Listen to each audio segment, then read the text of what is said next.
mencintai Nabi Muhammad secara hakikat. Mencintai Nabi Muhammad secara hakikat, mencintai Nabi Muhammad sebenarnya. Satu, dengan menghubungkan jasmani dan rohani kepada Nabi Muhammad. Yang dikatakan mencintai Nabi sebenarnya dengan menghubungkan jasmani dan rohani kepada Nabi Muhammad, dengan perasaan dan keyakinan bahwa diri ini, apakah di jasmani atau rohani, adalah Muhammad, yang perasaan yang sempurna dan keyakinan yang jajak. Keyakinan jajak ini kada berubah sampai akhir hayat. Jajak itu kalau belajar itu jajak kada berubah. Apapun yang terjadi tetap keyakinan lagi jajak mengarangnya. Jajak menolak apa, jajak ini mati lah sampai mati.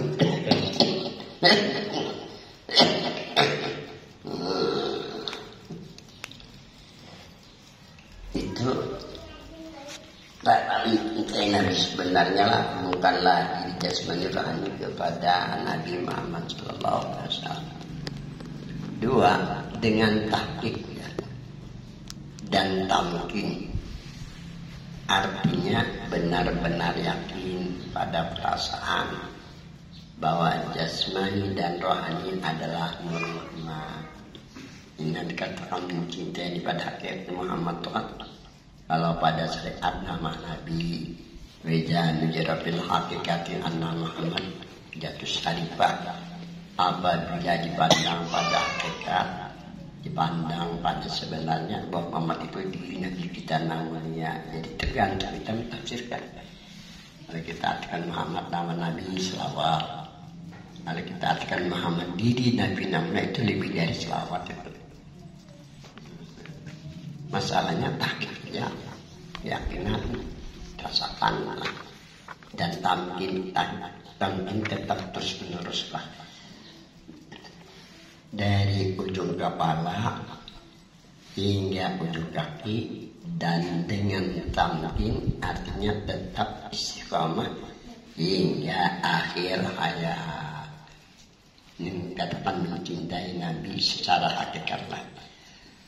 Anna nurahu sallallahu alaihi wasallam majharun li wujudi subhanahu wa ta'ala.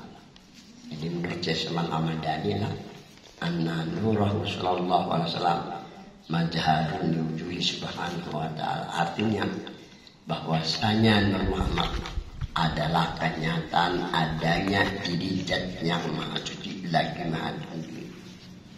Kalau sudah kenyataan, kini rasakan lagi. Namun kita kadang meyakini ini berarti kan sudah ada, berarti bahaya ini menurut sama ini kan kelas tinggi nih. Ini pakai orang kelas tinggi lah. Ini kan Jerman syukur kalau orang memahami itu ada pencarian yang lain semata-mata meyakinkan, merasakan aja, menandak-mendak. Ini kalau Jamalin bahwasanya itu Muhammad kenyataan bagi adanya nama suci dan maha tinggi. Ini kenyataan, nyata terang, sudah nyata, yakin dirasakan. Habis sudah. Nah, ketiga martabat wahidiyah. Ini martabat yang ketiga dari martabat 7. Nah, dibicarakan dari 7 martabat, 3 martabatnya aja. Nah, lainnya baca taruh saja, kerja apa lagi. Ketiga martabat wahidiyah pakai waw, pakai alif wawnya tuh nah. Wahidiyah. Martabat wahidiyah ialah sifat dan asma. Artinya sifat nampak, sifatnya pada diri, nampak sifat Tuhan pada diri kita nih, seperti melihat, mendengar, hidup kita. Dan asmanya nampak juga, kita dengar apa yang dikumandangkan orang, atau kita juga menyebutnya, mendengar juga.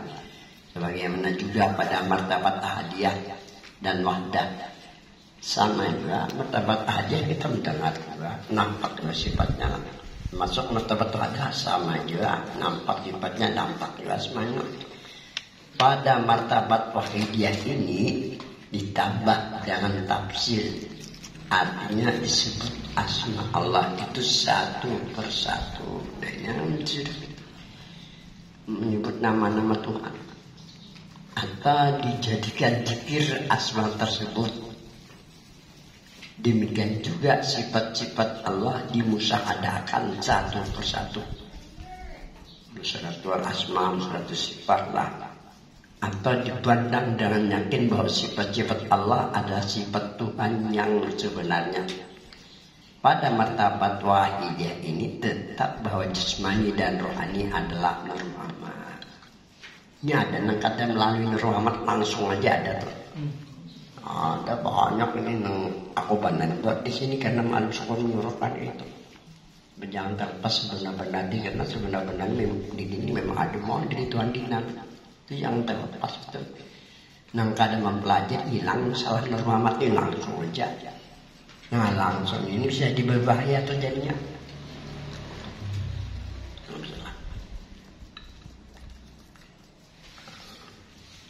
Pada martabat wahidiyah ini tetap bahwa jasmani dan rohani adalah Nur Muhammad. Silakan. Musyahadatul silakan. Silakan musyahadatul sifat. Silakan musyahadatul asma. Silakan zikir. Silakan berdoa dengan nama-nama Tuhan.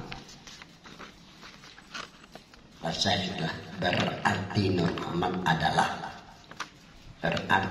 Muhammad adalah satu yang menyebut asma-asma Allah atau yang mengingat asmanya. Dua, yang musyahadah asma. Jadi Muhammad yang musyahadah asma dan panah bil asma. Asma ini semua namanya Bismillahirrahmanirrahim sampai 99 nama dipandang boleh. Atau panah di nama-nama Tuhan 99 nama misalnya boleh buat. Misalnya panah di Rahman boleh, atau panah di Karim boleh, panah di Rajab boleh lah. Tapi jangan terlepas bahwa nama musyahadah Nur Muhammad lah atau nama menyebut Nur Muhammad. Ketiga yang musyahadah sifat-sifat Allah dan panah sifat. Jadi Muhammad memandang bahwa Tuhan kuasa, bahwa Tuhan melihat, bahwa Tuhan mendengar. Jadi Muhammad memandang segala sifat-sifatnya dan panah sifat. Habis itu dinamakan musyahadah Nur Muhammad dan menyebut serta mengingat kepada Allah. Dinamakan musyahadah Nur Muhammad, dinamakan pandangan Nur Muhammad dan menyebut serta mengingat kepada Allah. Karena Nur Muhammad pada hakikat berada di alam musyahadah, yakni berada di alam nyata. Jadi jangan dialah sebenarnya di Nur Muhammad. Silahkan tambah jangan segala musyahadah tadi. Maksud daripada alam yang nyata ialah dunia atau alam syariat, alam syariatullah dan rasulnya. Berkewajiban pada alam yang nyata ini menjalankan perintah Allah dan menghidupkan sunnah rasulnya. Serta dituntut pada alam yang nyata ini beribadah kepada Allah.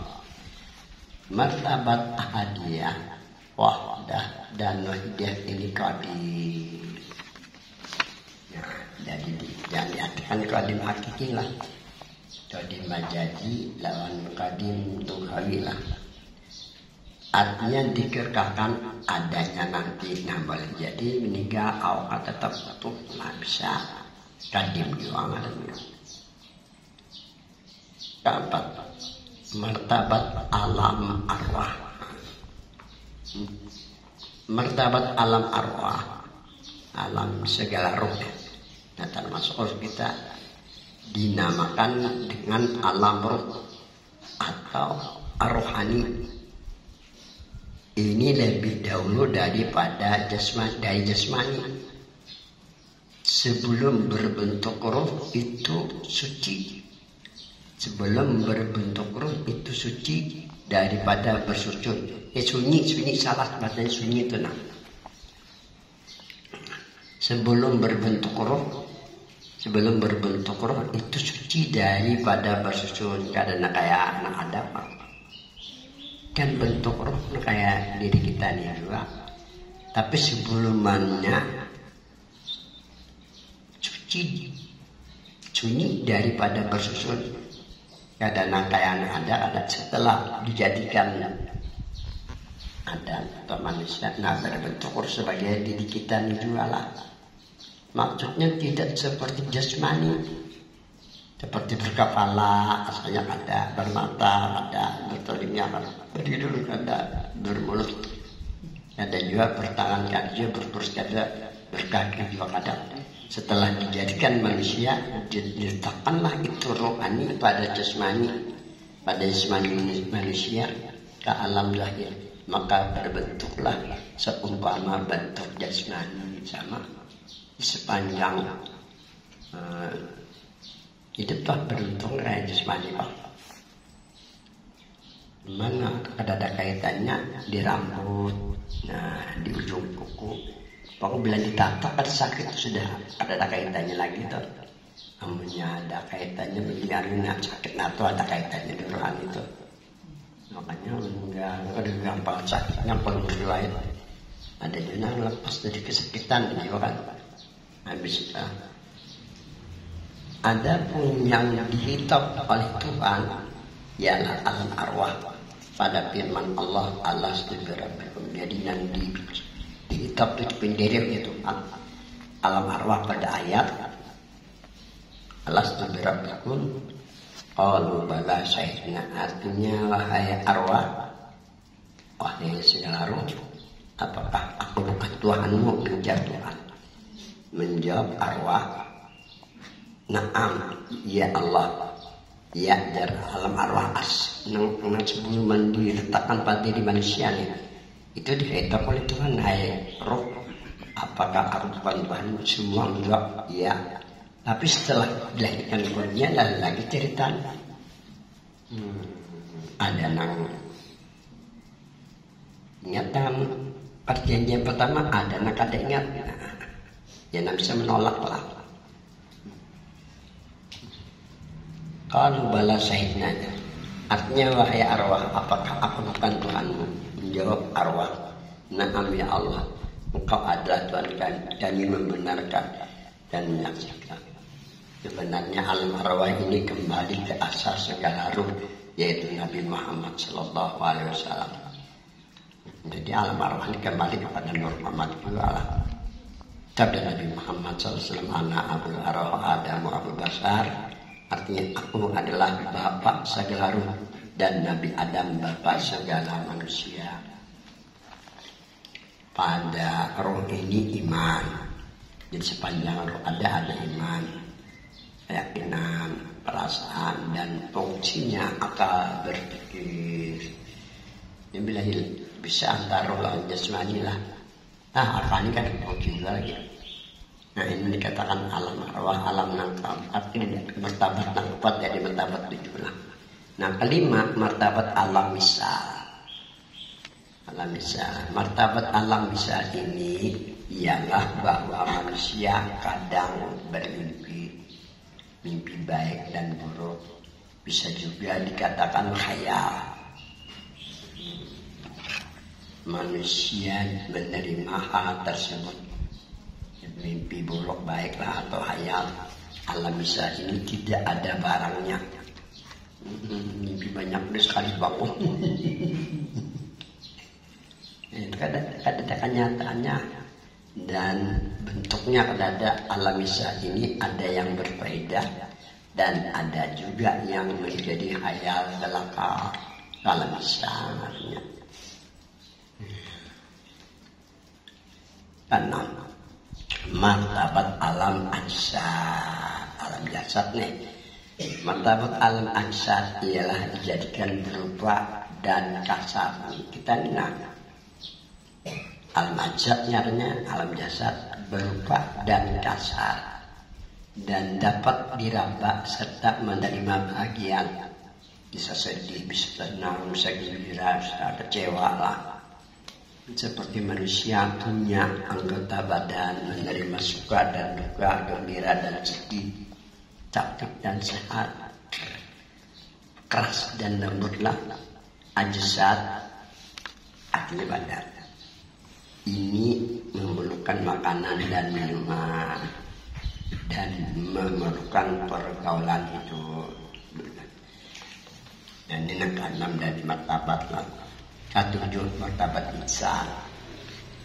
Martabat insan yakni insan kamil, manusia yang sempurna, menghimpun dari martabat yang di atas. Jadi martabat insan kamil ini menghimpun dari martabat yang di atas. Dan ini dinamakan martabat juhur. Dinamakan martabat juhur. Nyata, dilihat mata dan dapat diraba. Apabila sempurna keinsanan seseorang, artinya keyakinan benar dan perasaan juga sempurna bahwa diri jasmani dan rohani adalah Nur Muhammad. Seseorang dapat ke martabat ahadiyah dan wahdah, bisa juga ke martabat wahidiyah. Ini melengkapi sudah dihimpun dari 6 martabat di atas lah. Sekandaknya anak ke martabat ahadiyah kah, ke martabat wahdah kah, wahidiyah kah, jasad jayalah. Nah, mahayal kah apa juga. Dan ayalannya terjadi bisa juga tuh. Jadi kalau jangan hari ini udah ini ada duit, jadi gue belajar kalau tiba-tiba ini di padang sunyi ini apa, tidak ada. Di sini bayangkan ada duitnya di hadapan ini, ya ada duit. Dasar ada sini cocok pakai belanjanya. Coba yang tadi. Ini kisah udah jangan. Bolehnya anak ke atas, anak ke bawah, anak ke atas ini pun di atas pak. Tapi jangan di bawah lawasan atau dinding bolongnya. Ada. Jadi ulang lagi. Nyata dilihat mata dan dapat diraba apabila sempurna keinsanan seseorang. Artinya keyakinan benar dan perasaan juga sempurna bahwa diri jasmani dan rohani adalah Nur Muhammad. Seseorang dapat ke martabat ahadiyah dan wahdah, bisa juga ke martabat wahidiyah. Firman Allah pada hadis qudsi, al-insanu sirri wa ana sirru. Artinya insan itu tempat aku berrahasia dan aku rahasianya insan itu. Yang dimaksud pada hadis qudsi ini ialah insanul kamil. Artinya insan yang terjadi daripada Muhammad. Al-insan kamil artinya manusia yang sempurna. Jadi yang dimaksud hadis qudsi al-insanu sirri wa ana sirru. Insan di sini adalah insan kamil. Arti insan kamil manusia yang sempurna. Yang dikatakan manusia yang sempurna, manusia yang merasakan dirinya Nur Muhammad. Aku kata Tuhan rahasianya. Jadi dalam muridnya amun lain daripada Nur Muhammad, hantu rahasianya itu bukan jangan. Itu anak-anak akan pelajari. Aku tuh ingatan kan jadi adalah kata kawanya bergerak lagi tiba-tiba dia aja. Ini itu nakorak. Al-insan. Insan artinya manusia. Manusia terbagi pada 3 kejadian. 1. Insan yang dari Nabi Adam adalah dari tanah, air, api, dan angin. Manusia terjadi 4 anasar. Kejadian 1 tanah, 2 air, 3 api, dan 4 angin. Kedua, insan basariyah. Terbentuk dari bulu, kulit, daging, urat, tulang, darah, sumsum, otak, mata, tangan, kaki, dan perut. Al-insan kamil. Ini semestinya nomor 3 nih. Insan kamil. Ada nomornya. Al-insan kamil atau manusia yang sempurna yang terjadi daripada Nur Muhammad. orang yang istiqamah, orang yang istiqamah keyakinan dan perasaannya bahwa dirinya adalah normal. Ini katakan manusia yang sempurna lah. Satunya tahqiq benar-benar bahwa dirinya secara kuliah adalah normal. Ini dikatakan manusia yang sempurna. Dua, tamkin tetap keyakinan bahwa diri adalah normal. Keberhasilan dalam ibadah. Untuk keberhasilan dalam ibadah atau amal salih serta kehidupan, atau agar ibadah dan amal salih kita dapat diterima oleh Allah, hendaknya kita menghapus, menghilangkan serta meninggalkan sifat-sifat madmumah atau yang tercela yang bisa mengurangi atau menghilangkan nilai atau pahala ibadah kita. Sifat-sifat tercela tersebut antara lain hasad atau dengki, takabur atau sombong, ujub atau bangga diri, dia atau minta lihat, dan lain-lainnya. Sifat-sifat tersebut harus kita hindari karena mengandung bahaya atau akibat yang buruk yang akan ditimbulkan dan akan merusak dan menciderailah nilai-nilai ibadah dan amal saleh kita. Adapun sebagian bahaya yang bisa timbul dari sifat-sifat tersebut antara lain bahaya sifat hasad atau dengki dan cara mengobatinya. Ketahuilah sifat hasad atau dengki dalam istilah syara adalah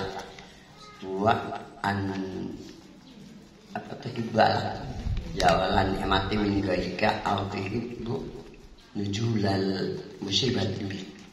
Artinya dengki atau hasad ialah bahwa engkau menghendaki lenyapnya nikmat dari orang lain, atau engkau menginginkan datangnya musibah dengan orang lain. Adapun jika ingin memperoleh nikmat seperti nikmat yang ada pada orang lain, itu namanya ghibthah.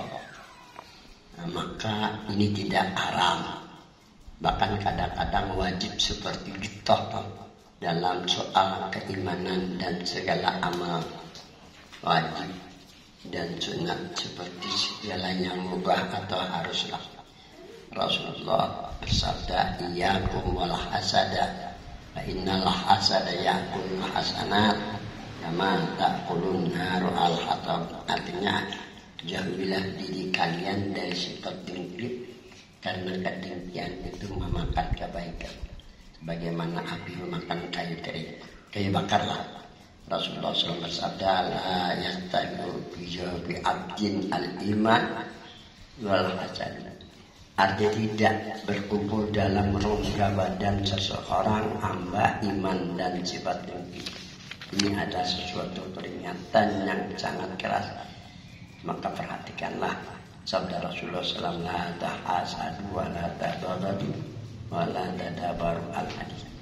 Artinya janganlah kalian saling mendengki, janganlah kalian saling membenci, dan janganlah kalian saling menjadi. Dan Rasulullah bersabda, qulab salasun la yaqulu min unna ahadun al-hasad wa dhann wa tayrat afala unabbiukum bil muqdijilah min jaliklah ida hasata fala tabghi wa ija donanta fala tuhab wa ija tayyarta famdi. Artinya 3 perkara yang tidak seseorang pun luput darinya, yaitu rasa iri, borok sangka, dan melihat pertanda buruk. Maukah ku beritahu kepada kalian, ujar Nabi, jalan keluar dari semua itu? Apabila engkau lihat iri, janganlah berbuat zalim. Apabila engkau berprasangka, janganlah memastikan. Dan apabila melihat pertanda buruk, teruskanlah, jangan terhenti pada buruklah. Yakni jangan engkau mundur dari urusan yang engkau ingin kerjakan. Maka banjar kita berkecamuk di manusia. Jangan kata kebanjar aja. Lagi mimpi kebanjar kerabat itu orang kerajaan jika banjar ya itu jangan tuh. Adapun akibat buruk atau bahaya yang akan ditimbulkan oleh orang yang lagi banyak sekali di antaranya satu kedukaan dan kekecewaan akan selalu mengetahui mahantuilah dalam pikiran dan hati. Dua, tertutup pintu taufik dan hidayah serta jauh dari pertolongan Allah. Ketiga, bagi rahmat murka Allah dan manusia serta jauh dari pertolongan Allah. Adapun cara mengobati penyakit dengki antara lain ialah dengan menyempurnakan ilmu dan amal. Satu, dengan ilmu atau pengetahuan, yaitu dengan mengetahui bahwa dengki hanya memberikan mudarat atau mencelakakan orang yang mendengkinya, baik di dunia atau di akhirat, bahkan akan memberikan manfaat dan yang utamaan besar bagi orang yang didengkinya di dunia dan di akhirat. Kedua, mengobati dengki dengan amal atau perbuatan, yaitu manakala ia mengetahui akan hukum dengki, yaitu haram dan dosa besar, maka hendaklah ia berbuat menentang akan dengki itu dengan ikut mensyukuri nikmat yang diberikan Allah kepada orang yang ia dengkilah dan memuji serta tawadu kepadanya, dan banyak berbuat baik, niscaya ia akan ikut pula mendapatkan berkahnya di dunia ataupun di akhirat. Dan juga yang tadinya menjadi musuh berubahlah menjadi teman yang berkasih sayang. Ya, baca dua kali sambungan.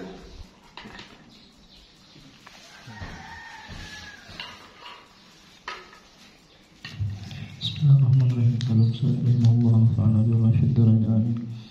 Bahaya sifat takabur atau sombong dan cara mengobatinya. Makna takabur adalah memandang seseorang akan dirinya lebih daripada orang lain di dalam sifat kesempurnaan. Lawannya adalah tawadhu, yang maksudnya merasa rendah diri, yaitu hatinya. Takabur adalah termasuk penyakit hati terbesar dan sangat membahayakan serta sulit diobati. Dan takabur adalah daripada sifat syaitan. Firman Allah Subhanahu wa taala kepada iblis yang dilaknat itu, aba wastakbara wa kana minal kafirin. Nah, artinya iblis itu enggan daripada mengikuti perintah Allah Subhanahu wa taala dan merasa besar, dan dia adalah daripada orang-orang yang kafir.